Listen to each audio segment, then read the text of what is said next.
one at a time, and we'll get the job done. Y'all know what to say. On three. 1, 2, 3. And the home of the Jets.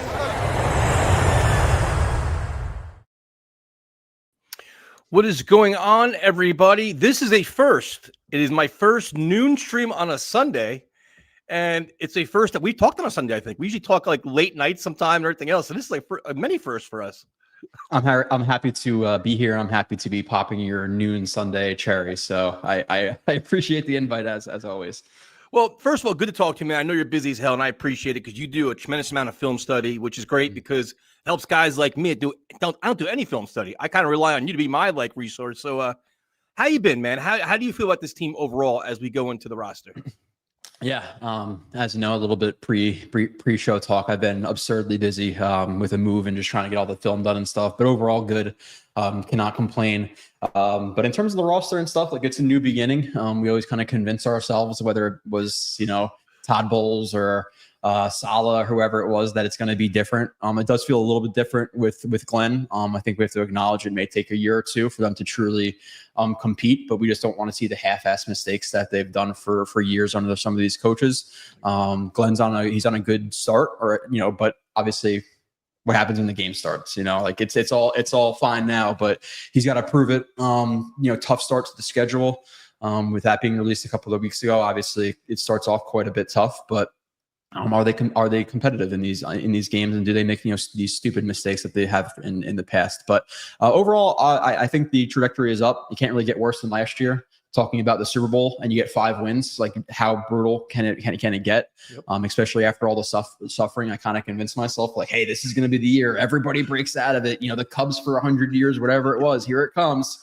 Yep. 5 wins later, it was brutal. So we don't have the expectations like we had in the past, but we have some young talent. I don't think this is a complete rebuild. A lot of people have been saying the retool, which I agree with.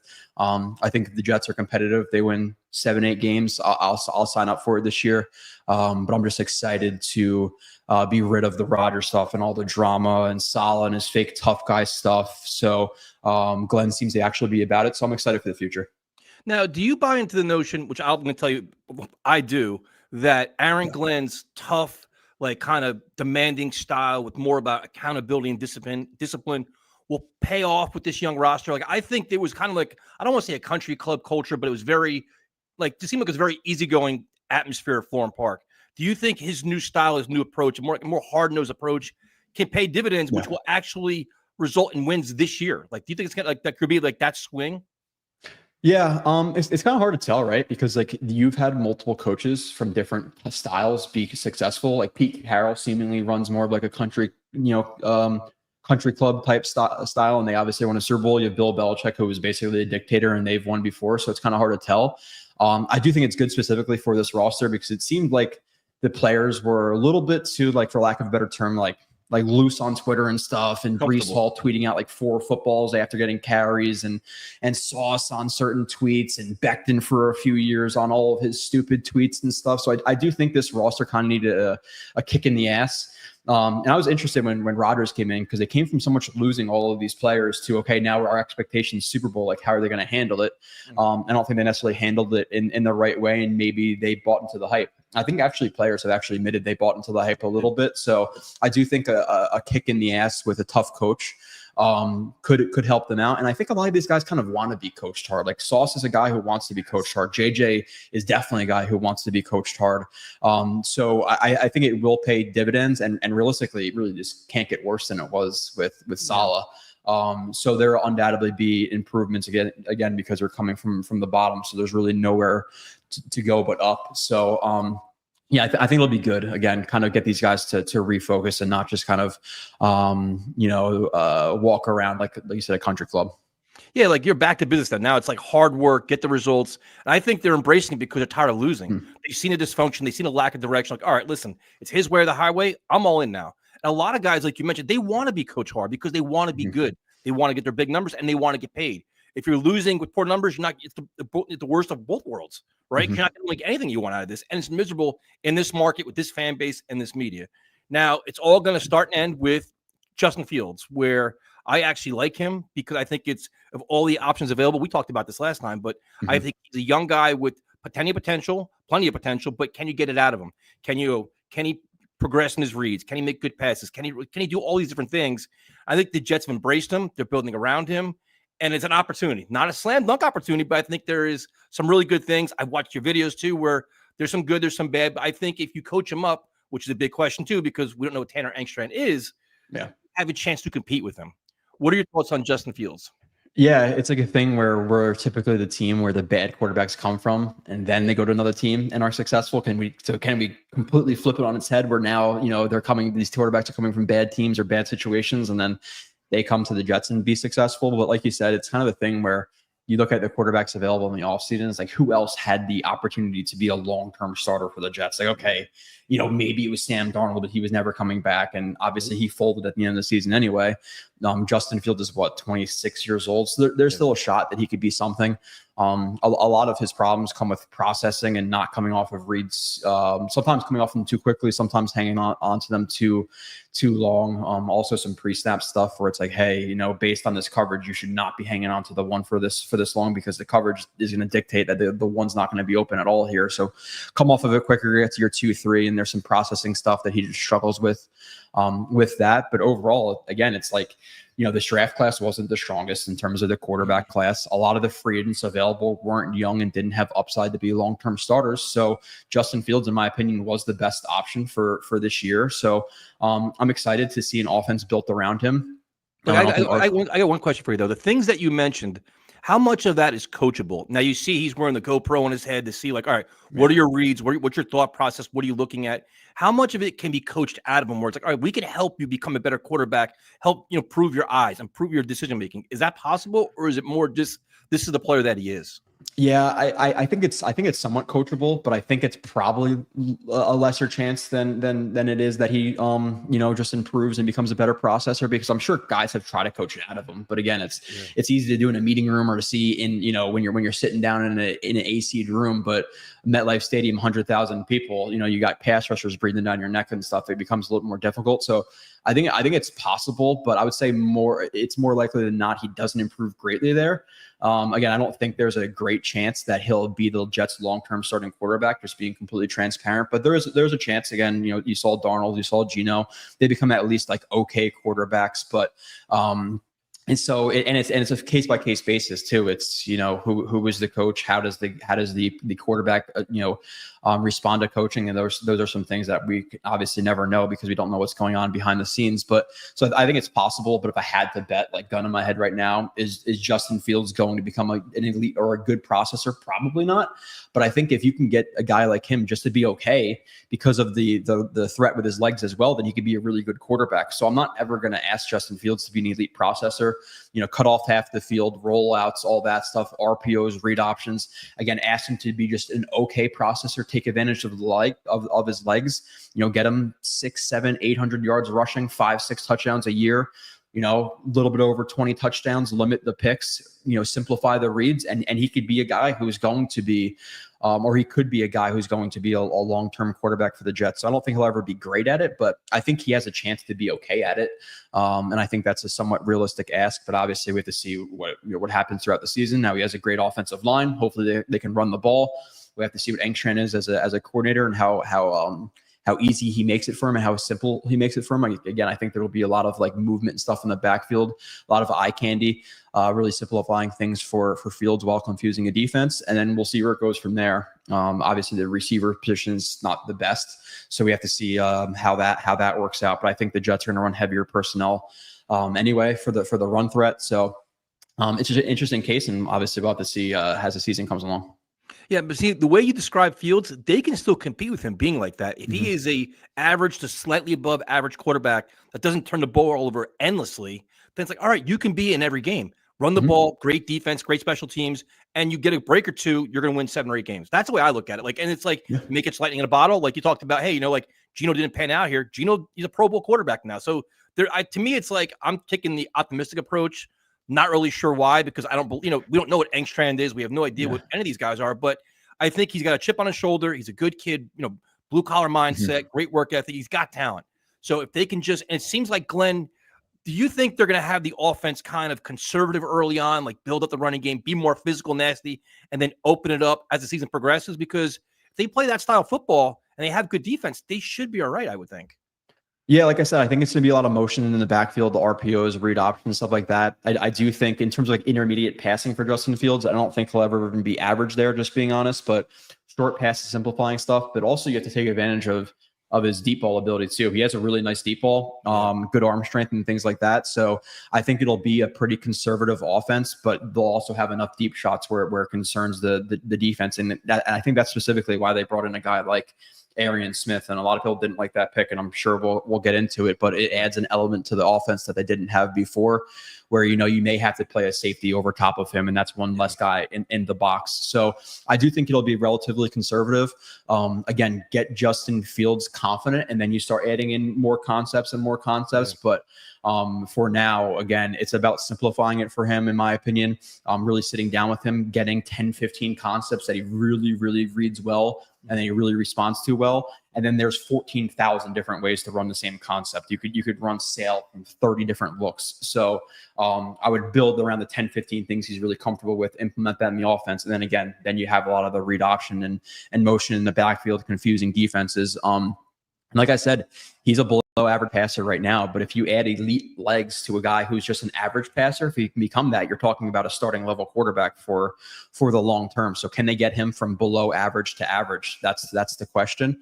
But yeah, at first, I think they'll simplify it, make it really easy for him, and then build his confidence, because you don't want to put too much on his plate, kill his confidence, and then we're in the shitter again. So I think they'll be relatively conservative off the jump. So when you're saying he's below average, is it more the concern the intermediate passing game? Is that where that's his weakness? Yeah, it's really just about it's really about just getting through his reads properly. Again, knowing when to come off the 1 to the 2 or the 2 to the 3, holding onto the ball a little bit too long.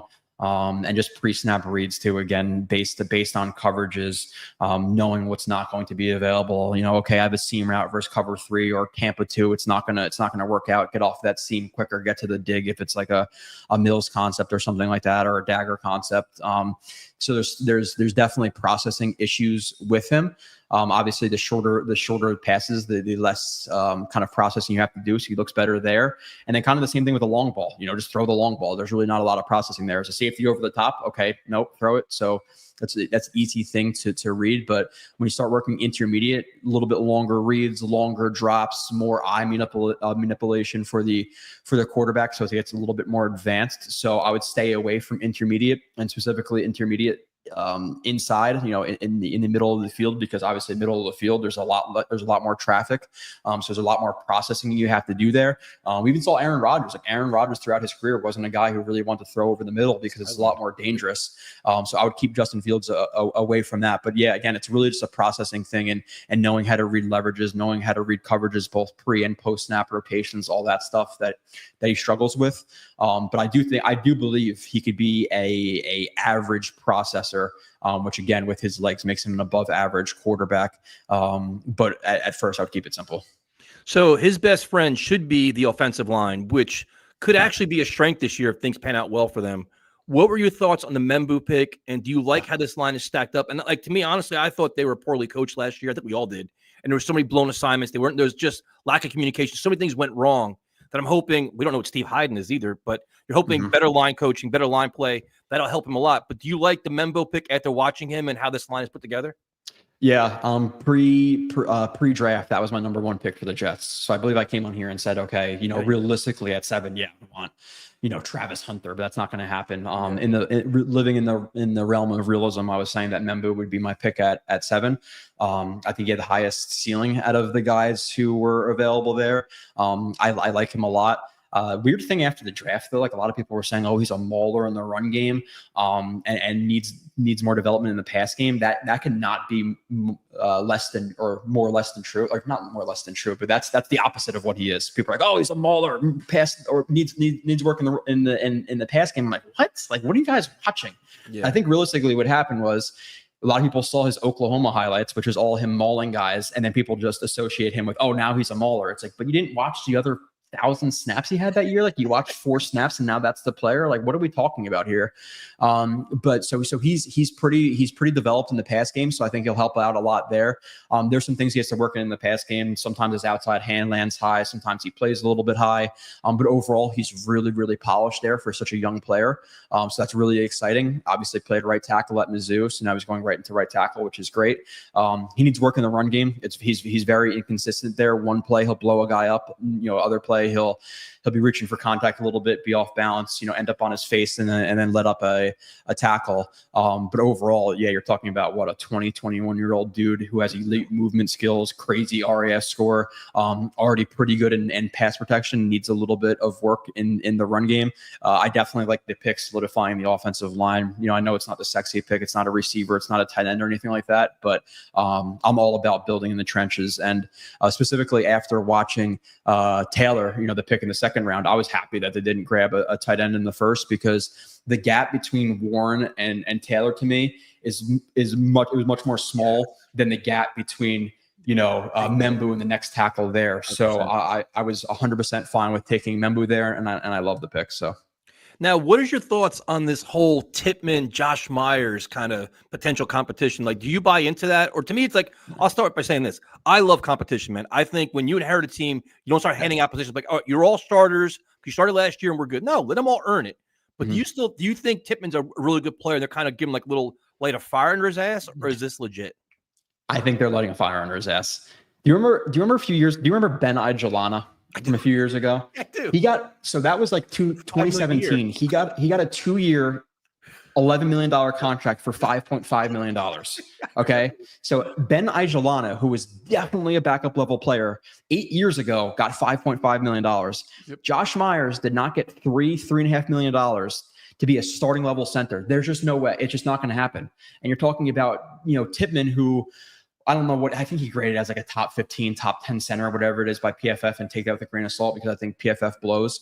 But he was at least an average or a plus average center at, whatever years old he is, 22 years old, second year player. Like, why are you going to move off of him for a guy who is older, doesn't have as much athletic upside as Tippmann, and Tippmann's played better than him throughout his career. Josh Myers and I was impressed watching his film. I'll be transparent there. So that's good. I think we have a really good backup center, and hopefully they can cross train him and he could be a left guard and a right guard as well. But you're talking about a low-end starter. He's probably the 28th, 29th, 30th best center in the league, in my opinion, where Tippmann's a top 15 guy. Like, why are we going to move off of Tippmann for him? It makes zero sense. You crush the continuity from the interior of the offensive line, which played really good last year.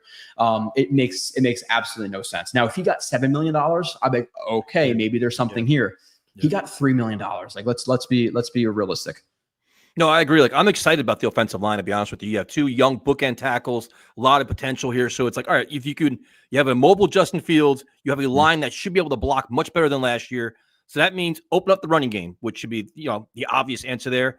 What are your thoughts on Breece Hall, hopefully fully healthy, contract year, not going to be here, probably somewhere else. He's playing for money, obviously. What do you think about Breece Hall this year going behind this offensive line? Can we expect big numbers, or do you think it's going to be like, you know what? We're going to start seeing more Braylon Allen. We're going to start seeing more Isaiah Davis. Like, how do you think that plays out at the running back position?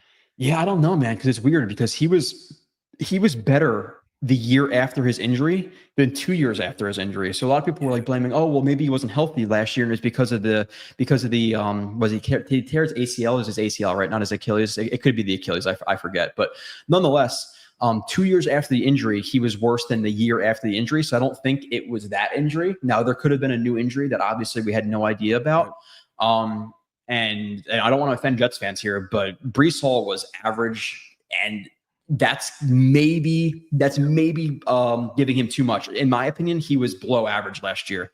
So you go from a guy who's a top 5 pick in fantasy to a guy who I think he was, and I forget the numbers off the top of my head. This would be perfect for Nania, but he was like tops in drops. He was tops in fumbles. He broke like 7 tackles last year, which is an embarrassing number.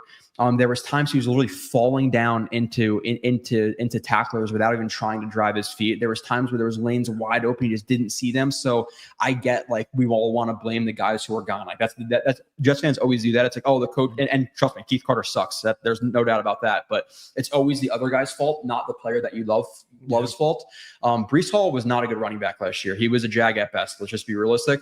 Do I think he can bounce back to what he was in year 1 and even year 2? I'm really hoping so. But gun to my head right now, maybe he just lost a little bit after the injury. And I do think Braylon Allen and Isaiah Davis start to creep into the running back rotation a little bit more.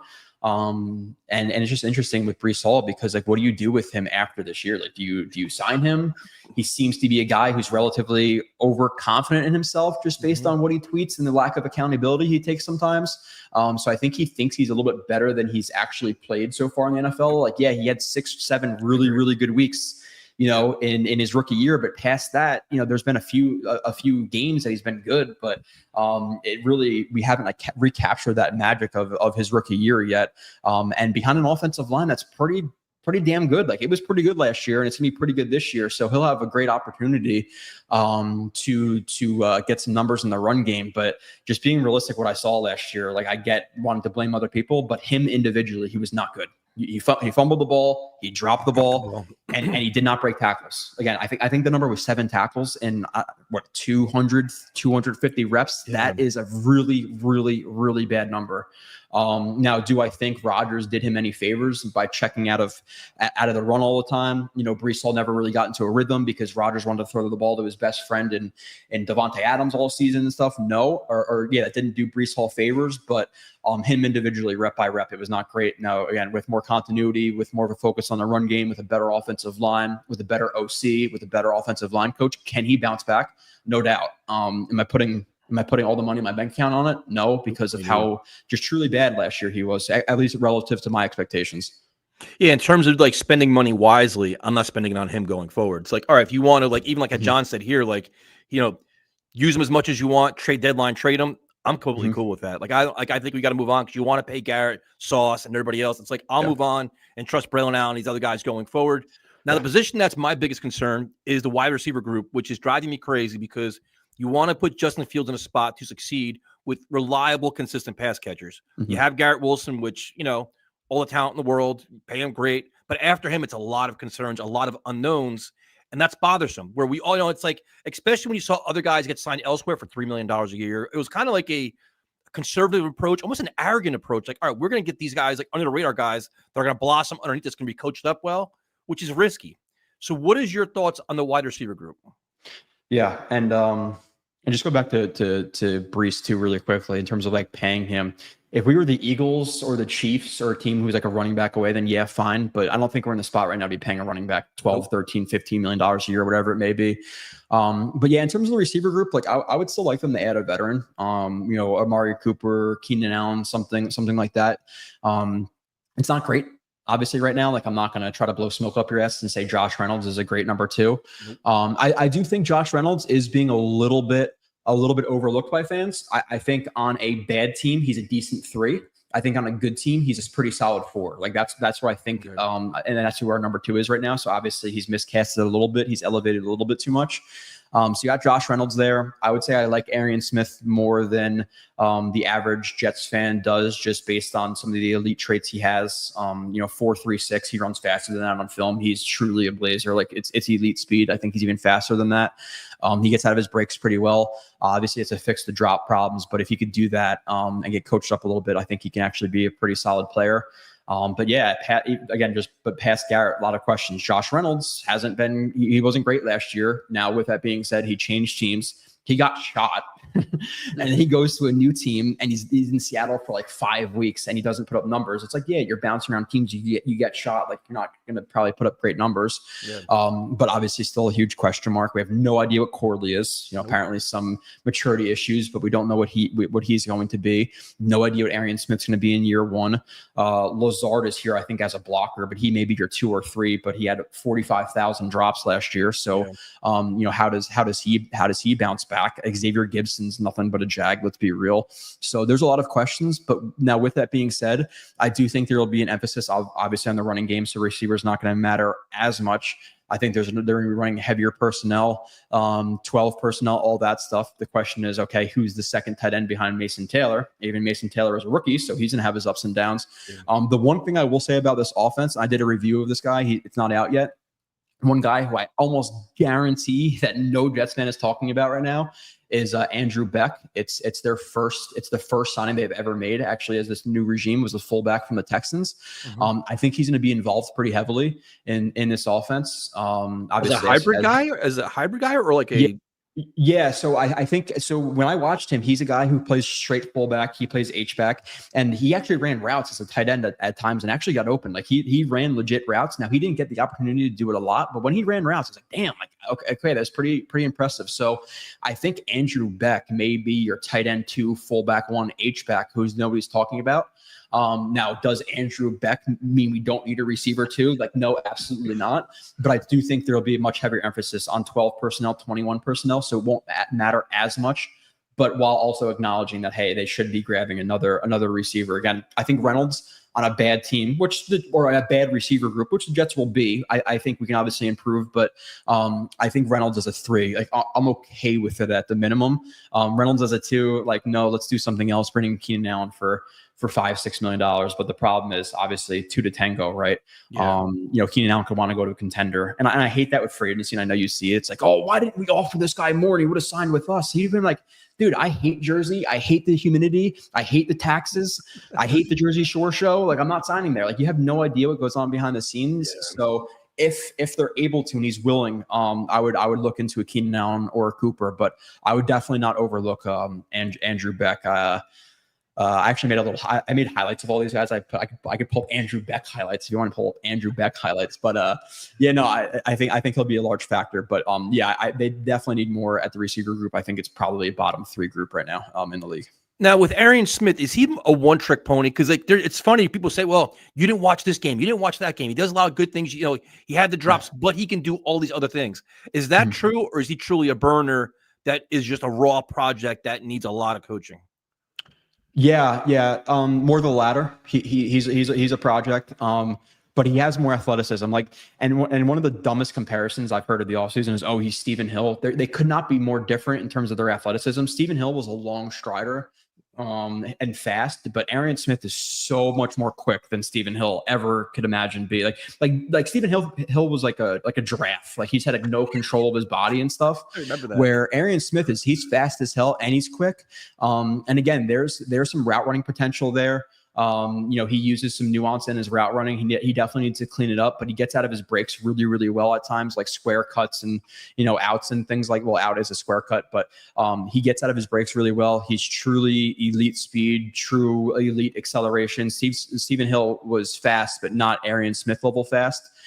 So he has a really high ceiling if they can just round out his route running a little bit, but he's undoubtedly raw right now as a route runner. And then obviously he had I forget what the number was, like a 18% drop rate, which is brutal. Now some of those drops were Carson Beck putting too much heat on the ball. There were some times where Arian Smith was diving for a deep ball that Carson Beck, put too far out in front of him. So there's at least 4 or 5 drops last year, which I can excuse. But then there was one that were just like focus drops that he needs to have more focus on. And it was slightly not concerning, but like I really would love to sit into a receiver meeting and a corner meeting, because like he talked about it in his press conference, like, oh, there's really nothing you could do better to catch a football. And I was like, what? Like, what do you mean there's nothing better you could do to catch a football? Like, look it in. Don't let it cross your eye level. Like, there's a lot of guys, like if the ball is coming from here and you let it cross your eyes and you don't actually look it in, like that's a problem. Yeah. If your hands aren't tight, that's a problem. If you clap on a football instead of tight like a diamond, it's a problem. Like, there's definitely technical things you could do better to catch a football. Like is my son, who's 16 months, does he have a lack of focus, or does his technique suck when I throw him a football? His technique sucks. Like, he's got to fix that shit up, So like, that was a little bit weird. So like, I questioned what Georgia was coaching them. But nonetheless, yeah, he's raw right now, but I think people just look at the drop rate. No, he's just the speedy guy, and oh my god, he sucks. But I think once you get to that point in the draft, like the 4th round, you try to bet on like an elite trait, and his speed is elite. It's something that the Jets don't have on their offense. And I was talking about it, like, hey, obviously you have Garrett Wilson, who's a Z, he's a slot, and he can be an X at times, but he does struggle to get off of press, which is a problem. But if they're going to add a receiver in this offseason, okay, it's either going to be like a true big X, a guy you can throw the ball up to, or it's going to be a guy who has the elite speed who can take the top off the defense. And they went for the elite guy who can take the top off the defense. And they're going to try to replicate the Detroit offense, maybe, where you have a guy like Garrett Wilson, who's the Z, who's the slot like Amon-Ra St. Brown was. And then you have the Jameson Williams and Arian Smith. I'm not saying he is Jameson Williams, but that's the role they're going to be projecting for him. So he's an interesting bet on upside, but I get the betting on the elite trait in the 4th round. Maybe they reached a little bit, but I didn't look at that pick after I watched the film like, oh my God, they're idiots. Like, I definitely understand why they did that. Okay, so we talked about the running backs, the wide receivers, which are kind of concerning. So I'm like, all right, if you have a poor wide receiver group, the tight end group can maybe help you out. And the Jets went and they got Mason Taylor, which we'll talk about. But what are your thoughts on Stone Smart? Yeah, big receiver. He has smile right there. Yeah, I'm about to actually after this, I'm about to do my Stone Smart review. He's a big receiver who cannot block. That's basically what he is. So like maybe he factors in as receiver 3, receiver 4. Like that's kind of his like quasi role. Obviously, he won't be listed as a receiver, but interesting upside, really good athleticism, really good like flexibility, acceleration, speed, all that stuff, but. He's 6'4", 6'5", 226. Like he's almost like the size of Mike Evans. So if you're going to be asking him to play Y tight end and H-back and all that stuff, he's going to get destroyed. Like there's a few blocking reps in the review where it's pretty bad. So I wouldn't expect a lot out of him. I think he's a quasi receiver, but right now I think he's probably tight end 3, just because like he doesn't have the physical capability to hold up in the box. So I think he's more of a receiver. I think you may even see Andrew Beck more in the box than a Stone Smart. He's a bet on upside as well, but he offers you nothing as a blocker at this point. He has effort, but effort can only get you so far sometimes.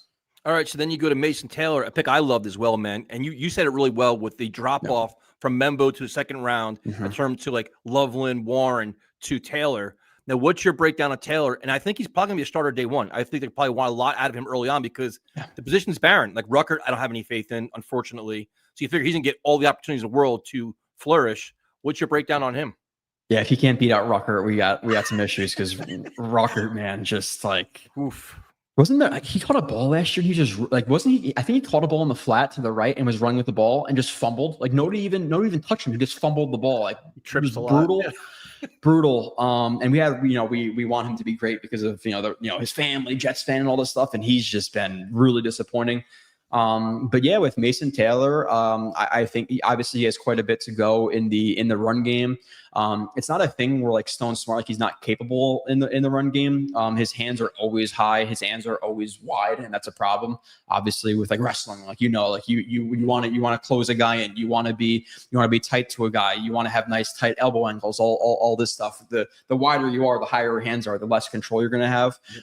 So he plays high, and his hands are high and wide, which is a problem. But when he does get his hands in the right spot, like he has the strength to do it. Now, obviously, he can add some strength, and he's only 20 years old and stuff like that. But I didn't watch him like, oh, there's no effort, he's weak. It's like, no, he has effort. He's average strength tight end, and the effort is there. His technique just blows a little bit. But in terms of pass protection, he's actually a decent pass blocker. So that was something I did not expect from him. So at least there's that.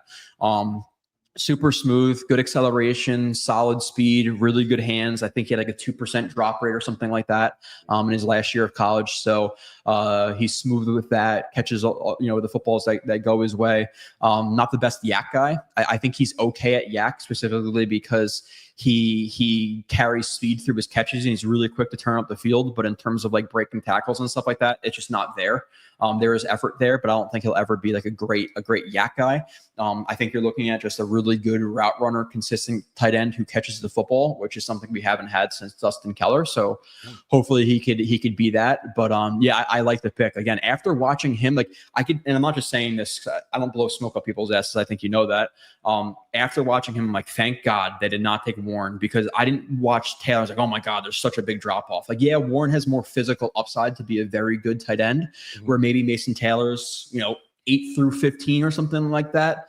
In terms of like tight ends, however you rank that, or maybe even 5. Like realistically, there's not a lot of good tight ends in the league. Like, does Mark Andrews have any elite traits? Like, no, he was top 5 for quite a few years, so it's possible. But yeah, I like the player. Just very, very, very consistent. Again, there's some route running work that needs to be done, but he's really smooth.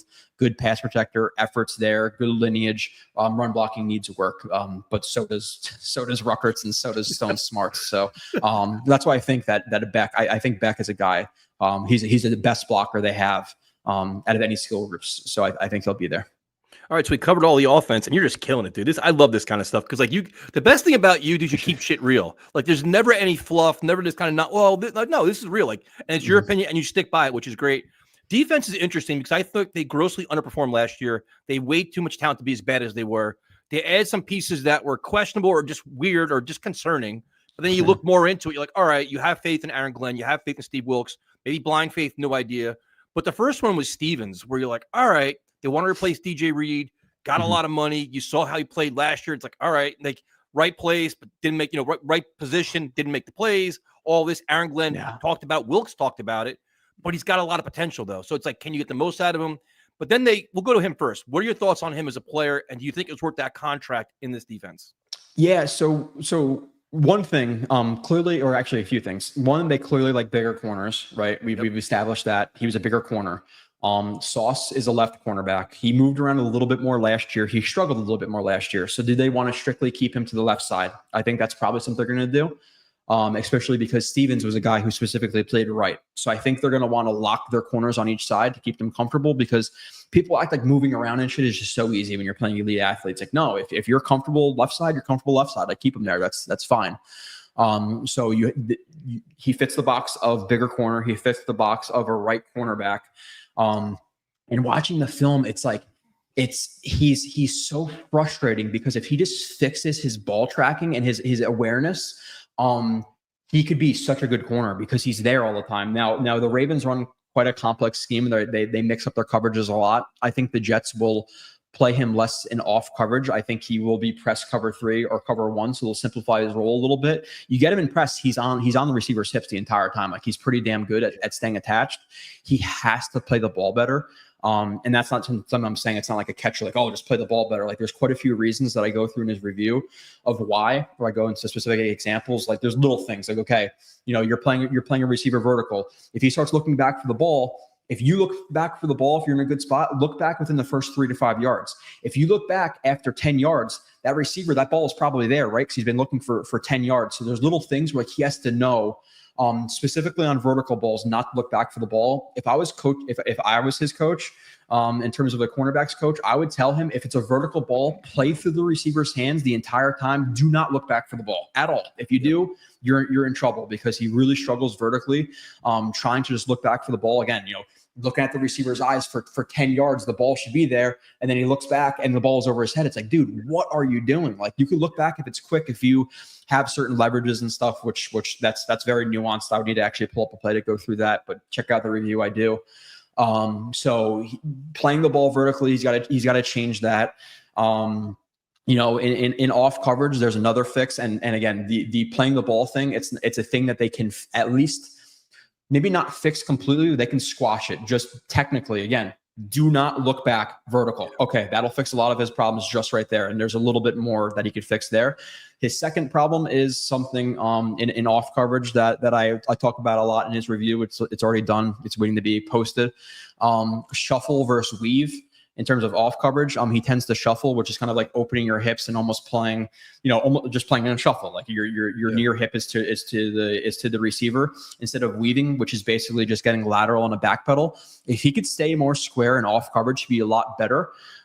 because when you do shuffle, it really just opens you up to being weak against inside breaks and outside breaks. Whereas if you weave, you're more versatile, maybe a little bit less versus deep balls, but that's a story for a different day. So there are two like fatal flaws to his game. Again, off coverage, weave versus shuffle, and looking back for the ball that if they can fix, he could be a pretty damn good corner. So it seems like with a lot of these guys, whether it be, and we'll go into the rest of the roster, but whether it be guys like Arian Smith, drops and some route running stuff, or Stevens, they're banking on guys with plenty of good traits who have like a fatal flaw or two that if they trust their coaching, they could fix it. Exactly. They could be really good players. Now in terms of the contract, like we're talking about, what was it, $12 million a year?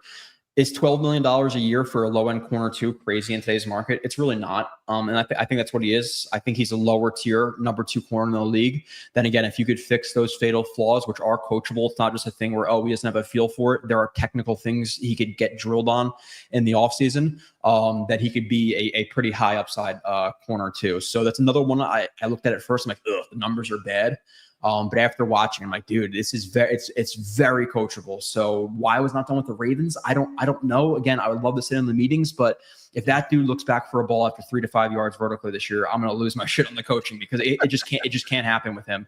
Now, if you're a guy who has really good ball skills and you're really competent at it, fine, but you have to recognize your own flaws, and him looking back vertically is one of his biggest problems.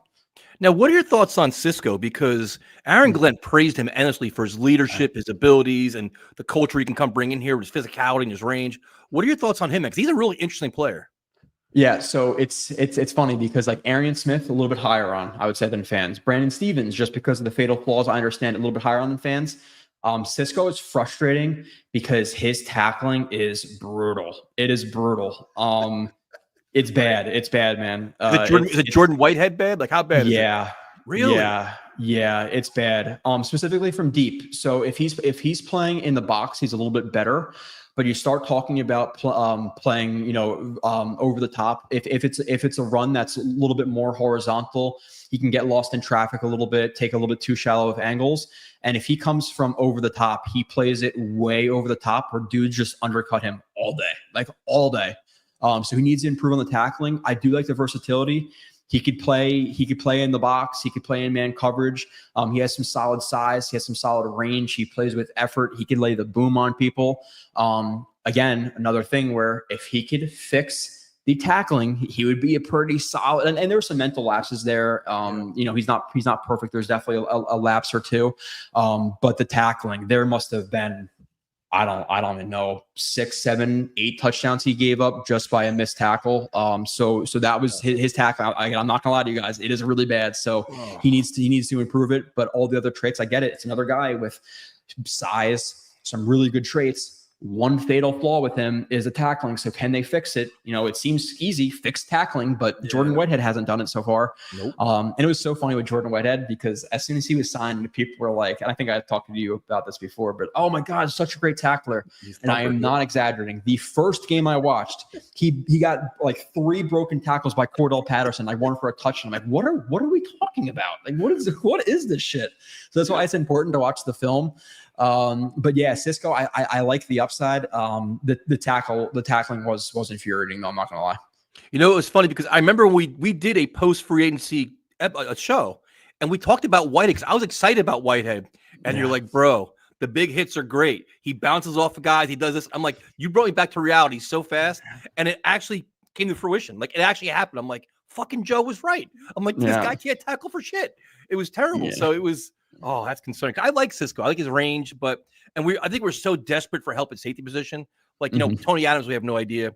So now in the draft, they're going through, we're going through round 1, round 2. I'm like, all right, we're figuring things out. And then they go AZ Thomas. And I'm like, what? Yeah. Like, I want a receiver, defensive tackle, caught me completely off guard. So now I'm trying to figure out, they take him. Are you moving Stevens to safety? I'm like, I couldn't understand the pick. And then you see the kind of player he is and what he brings to the table. What are your thoughts on that pick and the player? Yeah, it's something where like I think with the first round or two, it's kind of, and probably more towards the first round, but I think it can leak into the early second. I think you want to take BPA at positions of need. Like I don't think at if they were to take a corner at 7 or whatever, be like, what the hell? I think you want to take again BPA at position of need. first round or two. But once you start getting to the third, fourth, fifth round, just take the best player you have confidence in.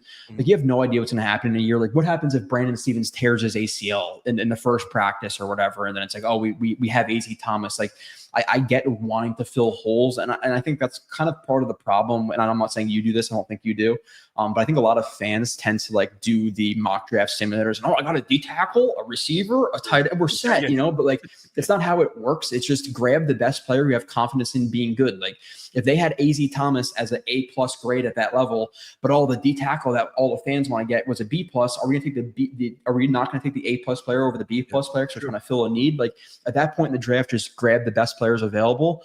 And again, another guy, I like him for sure. His press is really, really good. Plays with physicality. He needs work on the tackling as well. Not as bad, obviously corner, it's not as bad as a safety being a bad tackler. Willingness is there. Physicality is there. He just tends to throw his shoulder a little bit like Jordan Whitehead, trying to lay a big hit instead of like truly wrapping up. But good size, good length, really good press, patient lower half and press, which is awesome. Technique with his hands is good as well. I can say that I agree with Aaron Glenn. And I'm not just a guy who agree with Aaron Glenn or their coaches or like appeal to authority. But the play speed does not match the 40 time. I think he ran like a 4.56. Yeah. I think on film, he's probably a low 4.5 guy, high 4.4 guy, which is completely fine. Like, I think he has average speed and maybe even a little bit below average speed. And I'm not comparing him to this player because they're completely different, but like Richard Sherman wasn't the fastest guy, high mid 4.5s, 4.6, whatever it was. If you play technically sound, the speed doesn't matter as much, but it was crazy. And again, it's just crazy. Like, how does he, I don't like multi-million billion-dollar organizations, like, he really dropped because of a 40 time that didn't match the film. Like, just watch the film. It just didn't really make a lot of sense to me. But I really like the player. So in the third round, like, I was expecting the receiver, the D tackle, all that stuff too. So when I saw a corner, I'm like, But then I watched the film, like, okay, he was probably just the best player available for them, and they just picked the best player.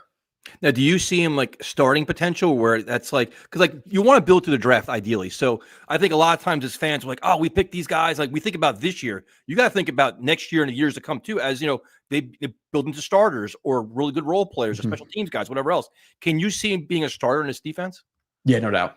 Yeah, really? Yeah, no doubt. Especially if they are going to play like the cover 1, cover 3 press. I think he could definitely fit now in a system where it's more versatile, more zone, more off coverage. I don't think it would have been a good fit, but based on the size of the guys they're bringing and the strengths, Sauce's strength is press. Stevens' strength is press. AZ Thomas's strength is press. If they play off coverage, I'm going to be, my mind's going to be blown because like, what are you guys doing based on all the strengths of your guys? You're playing the complete opposite.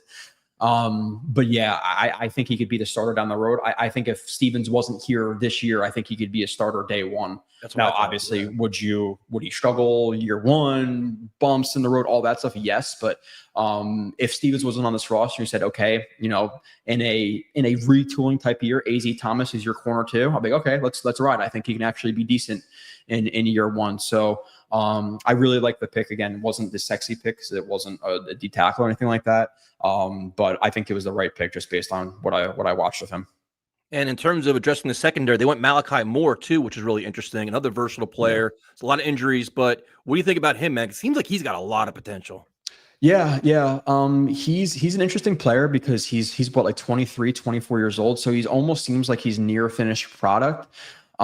He's really versatile. He's another guy who could play all over the place. He could play in the box a little bit, like in the run game. I don't think you want him specifically against like man coverage on receivers. I don't think he has that athleticism. He's almost kind of like he's a jack of all trades, but a master of none, if that makes sense. Yep. The athleticism's not there in terms of like he has looseness, he breaks pretty well, that stuff, but his acceleration and speed are definitely below average. So I don't think he'll ever be like a great true ball hawking deep safety in terms of like having great range. I think his ball hawking more comes from him being a smart player and like anticipating routes and jumping routes and things like that. But in terms of like, hey, going from sideline to sideline, deep coverage, he's not that guy. The speed is just not there. So he's almost, and this is just for Jets fans because they can relate to this player because he was here, even though he didn't really do a lot last year. But prior to, if you looked him up, he's almost like a Chuck Clark level player, where he's like very smart. The athleticism is not great, but if he's like your starter, he's going to be consistent. He's not going to give up a lot. Really versatile, again, willing in the box, good tackler. plays with some fire. So I like him. I think he's already close to a finished product, and that's appealing. It's going to be interesting to see how they play him versus Adams, because Adams has struggled a little bit. Obviously, now he's working under a staff that excels with DBs. So hopefully he ups his game with them, and in terms of the safeties they have, he's the only guy who I'm really confident in, like playing man coverage in the slot. So I think you could play him at strong safety and get him in some matchups in the slot, whereas the other guys aren't as athletic as him. So I think Tony Adams is a guy who's maybe being a little bit overlooked right now. I'm not saying they have a ton of faith in him, but if they can develop him right, like he has a lot of really good traits. So I think right now he's penciled in as probably the starting strong safety, just because of the versatility he brings you. And then Malachi Moore is a guy you could bring in big nickel situations, or sub him out for Tony Adams sometimes. But I like the Malachi Moore pick. I think he's a safe pick who offers you a relatively low ceiling but a pretty high floor. So he's like safe in the fourth round, fifth round. Now we covered the secondary. What are your thoughts on a defensive line? Because one of my biggest concerns, and I think every Jet fan's concern, is the run defense has been terrible. And the offensive line gets pushed around, and they're getting gouged, and you can't stop the run. You're screwed year in and year out. Aaron Glenn has said it's a priority. Stopping the run is paramount for us. That's what we're going to do. Like, all right, well, where's the talent to do that? You have Quinn and Williams and guys like that. But what do you think about their free agent moves? And do you think they can do that? And do you also think some of their problems last year is because of their scheme and their arrogant coaching and just the poor coaching? Yeah, I think when you have a defense that's super aggressive, you can get gashed in the run game quite a bit. And specifically when you have guys like Javon Kinlaw, who just was not assignment sound and was just going for the big play. Again, coaching or questioning signings and GM, like, how does he get $15 million a year? I have no idea. $7.5 million for him last year was a massive overpay. Like, sometimes just things don't make sense. Even, and I think I brought this up on your show before. Like, how did CJ Uzomah get more money than Tyler Conklin when they both signed? Like at least Conklin was a capable starting tight end, and Uzomah was always like a tight end 3. I just don't understand that. But nonetheless, sometimes things don't make sense. But yeah, he was a big part of the problem. Lecky Fotu was just a complete jag. So I think they upgraded a little bit on the interior defensive line. I don't think Derek Nottie is anything to write home about, but he's definitely a better run stuffer than anybody they had on the line last year, obviously minus Quinn and Williams. So I think he's probably your starting guy next to Q. Byron Cowart, like, you look at him and it's a thing where you see 300 pounds, you're expecting more of like a Q type role for him. He actually played a lot more nose tackle and held up a little bit better there in the run game than I expected. So maybe they're going to add some size to Byron Cowart. He's not a guy who offers you a ton of pass rush. So maybe they bulk him up a little bit and play him there. And obviously Leonard Taylor is a guy too who kind of boomer bust type player. Like, we'll shoot a gap in the run game and make a tackle for a loss. Next play, we'll also try to shoot a gap in the run game, get there a little bit too quick. Running back cuts back and into his hole, and now that guy's gone for 10 yards. So he's a little bit boomer bust, offers some pass rush. So there's some potential there. I'm still yet to watch Jay Tufele. Maybe I will later in the offseason. I'll be honest, it's not a great group behind Q. I do think they upgraded a little bit there. I am a little bit concerned about kind of the how one-dimensional some of these guys are. Taylor's more of a pass rusher. Cowart's more of a run guy. Nottie's more of a run guy. So we have to see how it all comes together. But I think with better coaching, more two-gapping, less penetration, and then just a slight upgrade, they can be better. So I think they'll have a tick up. Do I think they'll be a good run defense this year? I don't, transparently, but I think they will be upgraded. Now, in terms of the pass rush, you have Will McDonald, who seems to be like an emerging player. You have Jermaine Johnson coming off an injury, which is, you love the player, love the mindset, love the work ethic. You just want to see him succeed. But after that, you're like, all right, if one of these guys goes down, what's after them? If Aaron Glenn wants to blitz and do all these things, like, what other pass rushers do they have? What else do they have, to be honest with you? Yeah, not much really. And even with those guys, like Will McDonald, a ton of potential as a pass rusher. Obviously, like, the dude is just so Gumby, so he's really impressive as a pass rusher. Doesn't give you much in the run game. JJ is a guy who, again, being transparent, he's a good run defender. As a pass rusher, he's been average. More of his sacks in the past have come from effort, quarterback holding onto the ball for long or scheme than it's been him truly just beating a guy one-on-one in 2.5 seconds to get to the quarterback. It's more like quarterback has to hold the ball, good coverage. He consistently drives his feet and gets there after 4 or 5 seconds. So he was already an average at best pass rusher. Now you're talking about him coming off on a torn Achilles. So I think that was an underrated need for the Jets this offseason was D-end.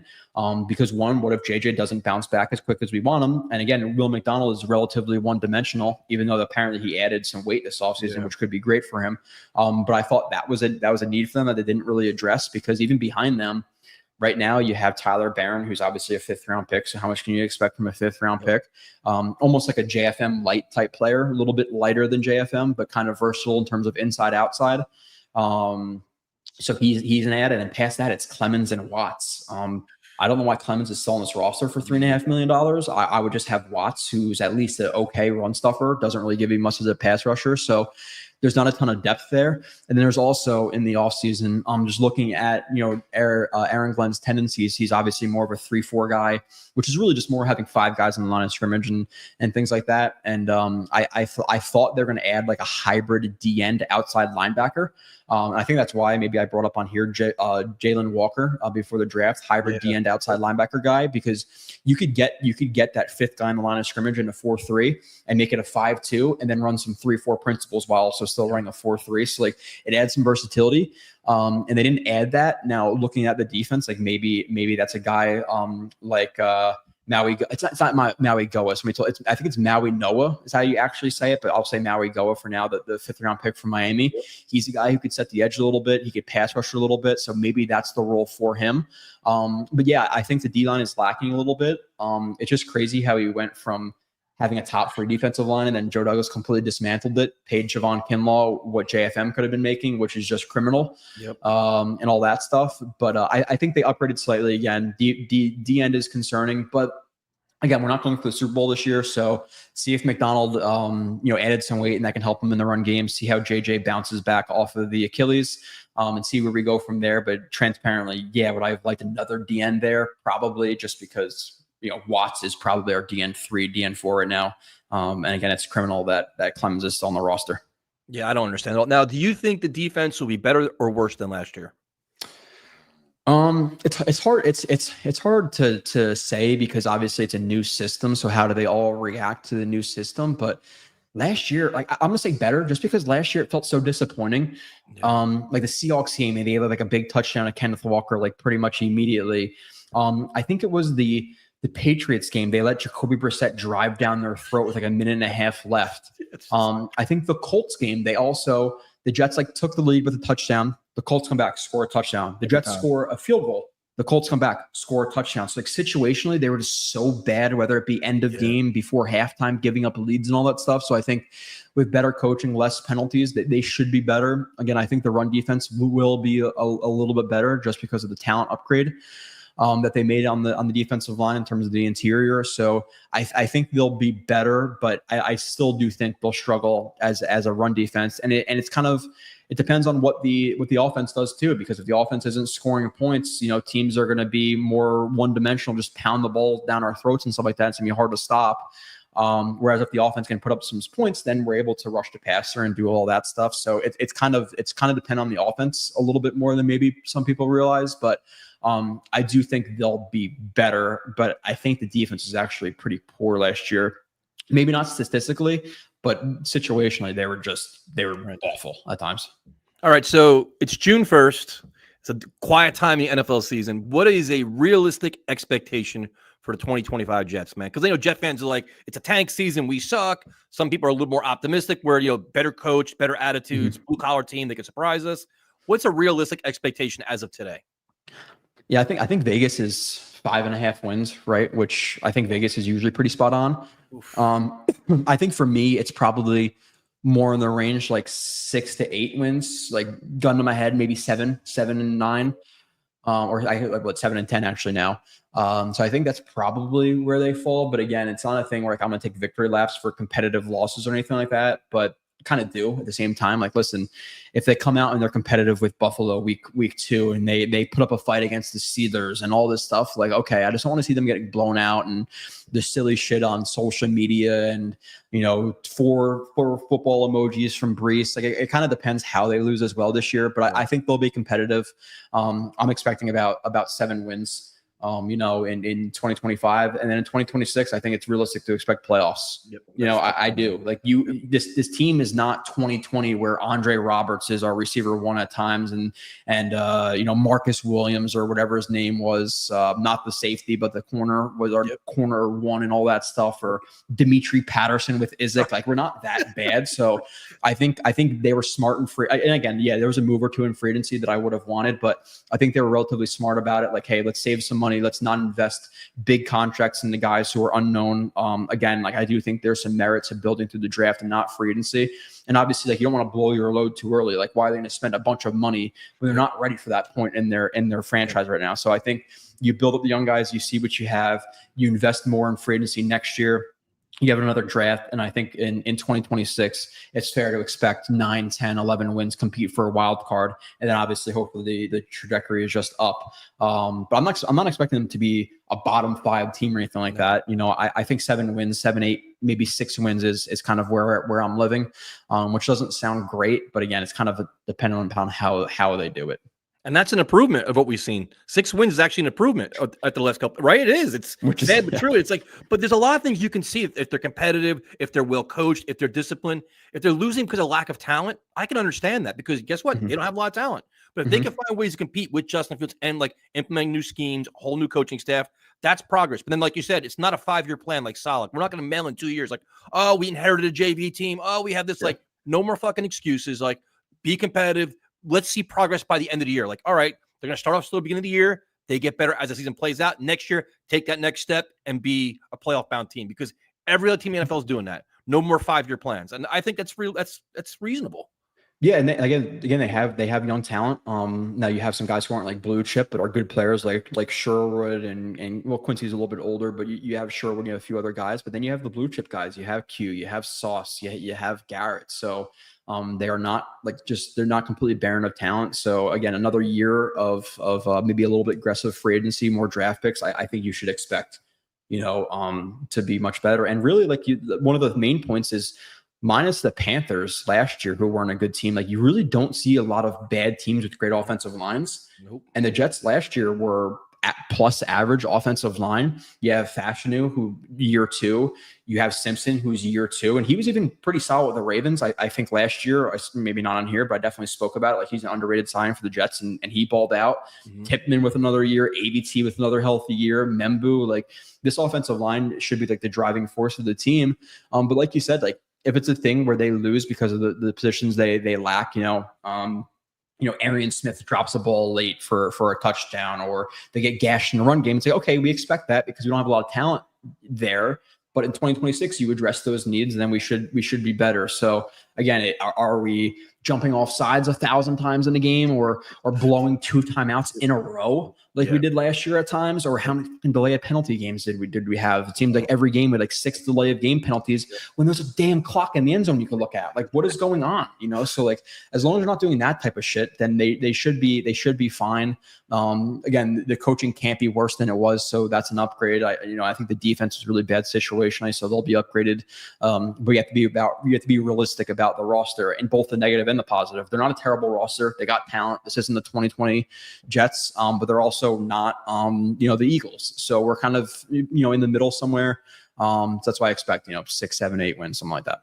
No, I completely agree. And this staff has to identify what they have, like what they inherited, like what are our players like, what's their work ethic, what's their mindset, what's their abilities. And as you assess that, you have all these new players too. And then next year you go into like, all right, we know what we have now in the building. Now we know exactly what we need. We're guessing what we need. Now we know what we need. And that's why year 2 should be better than year 1. Not writing off this year. You want to see competition, but we've got to be realistic and fair as well too. Like, we got a lot of messages like, bro, if they start out slow and play like shit, fire everybody. Like, no, we have to. This is, like you said, it is a retooling. There's a lot of new pieces, especially at quarterback. So that's going to come with a learning curve and growing pains, but I think they're going to be competitive. I like Aaron Glenn a lot, dude. Of all the coaches, I wanted somebody more experienced, but I like his mindset. I like the way he's handling business, because it was desperately needed here. This was a clown show. They lacked discipline, accountability, and direction. They did. They were a mess. And we talked about this a million times. Yeah, it's a thing where obviously they were very unaccountable, just terrible mistakes and things like that. And Aaron Glenn was one of the top guys. I think Vrabel was probably my number one, but after looking at the other coaches, looking at his resume, looking at who he was kind of brought up under, a lot of good coaches, Sean Payton, Bill Belichick, all that type of stuff. So I like him. But yeah, it's gonna be interesting to see exactly what happens this year. I'm just hoping for competitiveness and just not a terrible year like last year. Like again, going from Super Bowl expectations to being out of it by like week 6 again, week 7, week 8. It's just like, this is so brutal, just being out of it by October. But yeah, it's a retool. Live in the world of realism. They do have a tough a schedule to start. I think they have the least amount of returning players in the entire league. Yeah. So you have a new coaching staff with a ton of new players on the roster. There's going to be bumps in the road. We have to give Glenn his time, and obviously we've done it in the past, and it's obviously shot us in the ass. But it's a thing where we have to be realistic about what it is with a new coaching staff, with a bunch of new players, and like you said, like, see what you have. It could be a thing where they thought they really love John Simpson. They come in here like, we don't really like they got to figure out what this team is too. You could do as much film study and stuff as you want, but until you actually get onto the practice field, these guys, and try to coach them, you don't really know. So it's a thing where they weren't aggressive because I think they're trying to figure out what the roster is, Yep. No, 100%. And be a team we can be proud of. Like, that's the one thing. It's like, all right, you may not be the best team in the NFL, but at least compete, play physical, play disciplined, play smart, and at least give us something to like latch onto. Like the last couple of years, we latched on the shit that wasn't even there. We were trying to justify things that was just terrible. And it takes the life. It's not even fun to watch football, dude. Like, I literally couldn't wait till the Jets were over so I could watch the rest of the NFL and enjoy football because it was so piss poor. Like, just show us that you know what the fuck you're doing. That's progress for me. And like that like I legitimately like love watching film. Like I really enjoy breaking this stuff down. After week 5, I just stopped. Like I didn't do anything last year. Like I ghosted JetsXFactor for 3 months, dude. Like I was not around because it was just not exciting to watch. And maybe it's like a bitch move, but it was just something where after so many years of bad and expecting 2 years of something with Rodgers, going from a torn Achilles to 5 wins, it just took the air out of me and just gave me no motivation to watch an Aaron Rodgers-led offense with Hackett and Keith Carter and stuff. It's like, why am I doing this? Kid, all this stuff. Like, I'm getting the frick out of here. Yep. But now, new coach and stuff, I'm rejuvenated. I've been here doing this shit for about 10 years. The film breakdowns, I just couldn't take it for another year, especially after Adam Gase and all this stuff. But I'm excited about Glenn. I'm excited about the talent on the roster. Again, I'll be realistic. If they lose week 1 to the Steelers, but they're competitive, okay, like it is what it is. They lose to the Bills, they're competitive, okay, it is what it is. Like they have to grow. But again, how are they losing? Are they being complete fools? How are they coached? Is Brandon Stevens looking back for the ball after 10 yards? Because if he is, I'm going to lose my shit on whoever the corner coach is. Like there's little things I'll be looking for. How do they build around fields? How is the offensive coordinator? Is the offensive line coaching good? Like there's a lot to look out for this season. So it should be exciting. And the one thing is, we've seen so much bad coaching in the past. We know it when we see it now. Like we talk about this, dude. Red flags like this, but like I've seen that before. The last 3 bozos that coached this team, like, don't be like, we know all the red flags, so we'll see them as they play out. Hopefully, there's not a lot of them. I guess the most important question is the week 1 tailgate. Is this going down or what? You know I'm there all the time. I know you're Mr. Popular, and you'll throw your L7 tailgates. You'll go to other tailgates. You'll go to Tailgate Joe and all that stuff. So I'm not sure your plan, but you'll know where I'll be. So it's an open invite. So we gotta do this. You come on by. We're there at 8:00 in the morning. You know what it is. I think I'm going to like 5 of the 8 home games this year, and I think we're gonna try to go to New England this year as the road trip. So feel free to tag along there as well. Tampa? The problem with Tampa is it's just the time of the year for me. Being in September, it's not going to work out. So I needed one a little bit later. So why is Tampa? Is that your road trip this year? I want them to still be relevant. So I want to go to a road trip that's going to matter. You know what I mean? So I'm thinking early in the season maybe it'll work out. Good team though, but Yeah, I'm thinking like, hey, I want to go to a road trip where they can actually win, and I think they could beat Tampa. Like it's realistic. Like I don't think Tampa's some elite team. They're not the Eagles or anything like that, or the Chiefs. I think they could win that game, but I'm almost more like, hey, let's go to freaking New England. They can actually win that game, and it's a car drive too. So again, open invite. And then obviously week 1, if you don't come by, it's completely your fault. Dude, you know where I am. You know where the bus is. Dude, it's a 1 o'clock game. It's my favorite game to go to because you have the entire day just to enjoy it. Before the game, after the game, not these night games and shit. Can I be real though? 4 o'clock is actually my favorite games. Is it? I love going to the because we have the bus with the TV and all that stuff. I love going to the tailgate, playing cornhole, having the 1 o'clock games on Red Zone. That's true too. Like drinking and pre-gaming while watching football before you go into the game. So I like 4 o'clock games, even though you get home a little bit later. So it kind of sucks for the kid and all that stuff. And the wife doesn't like it as much, maybe. But 4 o'clock is my preferred. But again, week 1, it's complete 1,000% your fault if you're not coming by. So it's on you. I 100%. I have I'm independent. I just want to enjoy it though. Like I'll get a text at 11:45. Oh, dude, I forgot I had other. Okay. No, because so many times we get caught in all these things. I'm like, all right, I just want to sit in one place, drink and eat, and just talk shit. And then leave happy. That's all I want to do. So I guarantee it, dude. It's gonna be we're streamlining this whole process now. It's all streamlined. Yeah, so, we've had conversations about what we like at tailgates. And I love talking to people and all that stuff. But sometimes it's a little bit like I'm trying to have a Miller Lite and play cornhole. And a guy comes up to me, he's like, "Oh, you think the Jets should run more quarters coverage this game?" Like no, no. Like I've had 6 beers at this point. I'm not talking about coverages, dude. Like let me just be a human right now. I think the last tailgate we didn't talk Jets at all. No. I think I think most of the conversation was the amount of spillage I have from sauerkraut from a hot dog more than football. So that's the shit I enjoy though. Like sometimes I need a little bit of a mental reset and going to games, with the fellas and stuff and having some beers and playing cornhole is a good reset for me in my life. I need those 8 to 12 hours every few weeks to get away from the rat race of work and kids and job. It's all great, but still I need those moments. So yeah, don't come up to me and start talking about cover 6 and shit. No, and listen, if it's a short conversation and stuff, like I've had people who've come up to me like want to argue with me about, I'm like, just leave. Just get the fuck out of here, dude. Like I'm not arguing with you right now, So no, I appreciate you coming by and shitting on me and not literally, but shitting on me, having some good jabs and I don't think we played cornhole and stuff, but maybe I got to wax you a little bit there this year. We'll see. I will whip your ass, dude. Absolutely whoop your ass. I think all we did was shotguns and shots of fireballs. All we did. Yeah. I feel like you're more talk. You're more talk than bite. So we'll see about your cornhole.